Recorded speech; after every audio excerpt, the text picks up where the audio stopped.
పెద్దలారా మిత్రులారా అందరికీ నమస్తే. నేను గరిడేపల్లి సత్యనారాయణ, న్యూ లక్ష్య ఆర్గనైజేషన్. మిడ్ డే మీల్స్కి సంబంధించి, మధ్యాహ్న భోజన పథకానికి సంబంధించి, ముఖ్యంగా ప్రభుత్వ స్కూల్స్లో పాఠశాలలో చదువుకున్నటువంటి సామాన్య, పేద, దిగువ మధ్యతరగతి పిల్లలు, కొద్దిపాటి మధ్యతరగతి పిల్లలు, ఓసీబీసీ, ఎస్సీ, ఎస్టీ అట్లా ఉంచండి. వీళ్ళకి సంబంధించి ఫుడ్ మెనూకి సంబంధించి ఒక్కొక్క స్టూడెంట్కి రూ. 25 ఇవ్వాలనేది ఇలా డిమాండ్గా కనపడుతూ ఉంది. జైల్లో ఉన్న ఖైదీల కంటే విద్యార్థులకు ఇచ్చే పేమెంట్స్ చాలా తక్కువగా మనకి కనిపిస్తూ ఉంటాయి. అంటే భవిష్యత్ తరాలని పోషక విలువైన ఆహారం ఇచ్చి ఆరోగ్యంగా దృఢంగా తయారు చేసి దేశానికి ఇచ్చినప్పుడు వాళ్ళు ఉద్యోగమో వ్యాపారమో పనిచేసుకుని దేశాభివృద్ధికి బాటలో వేస్తారు. పోషకాహారలేమితోనూ బలహీనంగా ఉండేటువంటి పిల్లలు చదువుతో పాటు ఆరోగ్యం ఉంటే ఎక్కువ ప్రయోజనాలు ఉంటుంది. ఏం లేనప్పుడు వాళ్ళు పేషెంట్లుగా, రోగులుగా, రోగనిరోధక హాస్పిటల్ చుట్టూ తిరిగితే దేశం అభివృద్ధి ఎట్లా చెందుతుంది? సో అందుకోసం ప్రైవేటు, కార్పొరేట్ స్కూల్లో చదివించుకునే స్తోమత కలిగిన వాళ్ళు ఉంటే చదివించుకోనండి. ఇప్పుడు ప్రభుత్వ విద్యారంగానికి సంబంధించిన పిల్లలకు సంబంధించి నేను మాట్లాడుతూ ఉన్నాను. సో కోడిగుడ్డు బయట 8 నుంచి 10 రూపాయలు ఉంటే గవర్నమెంట్ వేళకు 6 రూపాయలు ఇస్తుంది. మరి పేద పిల్లల పౌష్టికాహారం ఇవాళ ప్రశ్నార్థకమైంది. సో చవితి తల్లి ప్రేమ తప్ప ప్రభుత్వానికి పేద పిల్లల మీద మరొకటి లేదు. సో ఇట్లాంటి పరిస్థితులు అయితే ఉన్నాయి. సో ఏదైతే ఉందో ఫుడ్ మెనూకు సంబంధించి ఎట్లాంటి పరిస్థితులు అసాధ్యంగా ఉన్నాయి వీళ్ళు ఇచ్చేటువంటిది. వీళ్ళు ఇచ్చే దాంతోనే మధ్యాహ్న భోజనం మెయింటైన్ చేయడం. సో కేంద్రం 100% నిధులు ఇస్తే రాష్ట్ర ప్రభుత్వం 40% నిధులతోని మధ్యాహ్న భోజన పథకం నడుస్తూ ఉంది. తెలంగాణ రాష్ట్ర ప్రభుత్వం బ్రేక్ఫాస్ట్ కూడా పెట్టింది. మరి ఎంత మట్టికి ఇదైతే చూడాలి.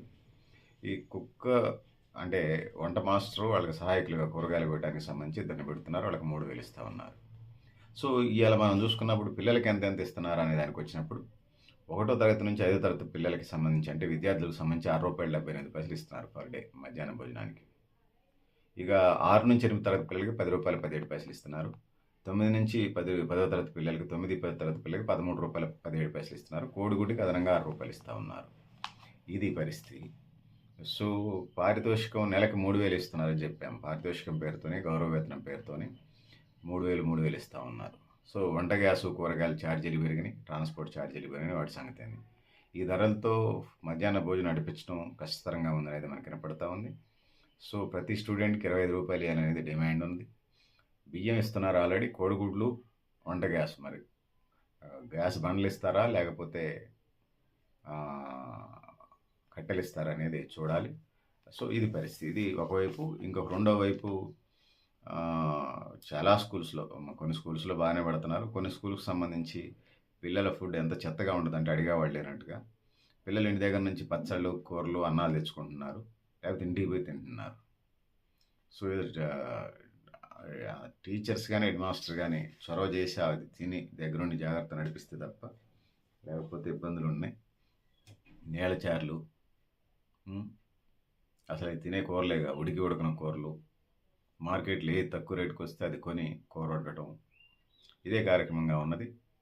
సో పిల్లలు చాలామంది అసలు వాళ్ళు వండే వంటల్ని తినలేకపోతున్న పరిస్థితి కూడా మనం వింటున్నాం, చూస్తున్నాం. సో విజిట్ చేసినప్పుడు చాలామందికి చాలా కేస్ స్టడీ చెప్పేటప్పటికి సంబంధించి సో అదొక బిజినెస్ లాగా ఉన్నది. సో సో నేను అందరూ అట్లా ఉన్నారని లేదు, కానీ ఎక్కువ శాతం మంది ఎంత మిగులుతాయి అనే దాని మీదనే ఉన్నది. సో పిల్లల నోటికాడ కూడగొట్టడం కాదు, మీరు ప్రభుత్వంతో పోరాటం చేసి మీకు రావాల్సిన వాటా మీరు తెచ్చుకునే డబ్బులు, అంతే తప్పితే పిల్లలకు సంబంధించి నీళ్ళచార్లు, చింతపులుసులు 20 మంది పిల్లలు ఉంటే 10 మంది కొనుక్కొచ్చి అందులోనే కొద్ది ఎన్నిసార్లు వస్తూ ఉంటారట పిల్లలు చెప్తా ఉన్నారు. మళ్ళీ ఆకలి, ఎదిగే పిల్లలు ఆకలి కదా, రెండోసారి పెట్టుకోవడానికి ఎన్నిసార్లు వస్తావు అంటారు. పచ్చి పులుసే పోతారు రెండోసారి పోతే, కూర ఉండదు. సో కొన్నిసార్లు మంచినే పెడుతున్నారు, కొన్నిసార్లు ఈ పరిస్థితులు అయితే ఉన్నాయి. సో నాణ్యానికి ఎడ్డెంటైల్, బొమ్మ బొరుసులాగా ఈ పరిస్థితులు అయితే ఉన్నాయి.